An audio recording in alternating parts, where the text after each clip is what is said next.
বিয়ে, রিজিক এবং নিরাপত্তা, এই 3 অবস্থার জন্য যারা প্রচণ্ড পরিমাণে হতাশে আছেন তাদের জন্য আশার বাণী হজরত মুসা আলাইহিস সালামের এই শিখানো দোয়াটি।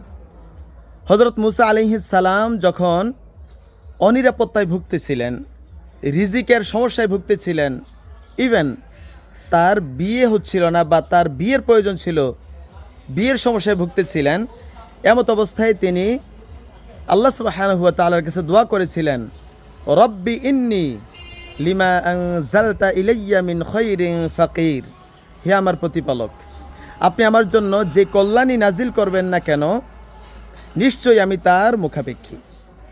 এই দোয়ার ফলে হজরত মুসা আলাইহিস সালাম রিজিক পেয়েছিলেন, একাধারে তিনি নিরাপত্তা পেয়েছিলেন এবং সম্ভ্রান্ত এক পরিবারে তার বিয়ের ব্যবস্থা হয়। আলহামদুলিল্লাহ, আমরাও যদি এই সময়ে এসে আল্লাহ সুবহানাহু ওয়া তাআলার কাছে এই দোয়াটা বেশি বেশি করে পড়ি, আল্লাহ সুবহানাহু ওয়া তাআলা অবশ্যই আমাদেরকে বিয়ে, রিজিক এবং নিরাপত্তার ব্যবস্থা করে দিবেন।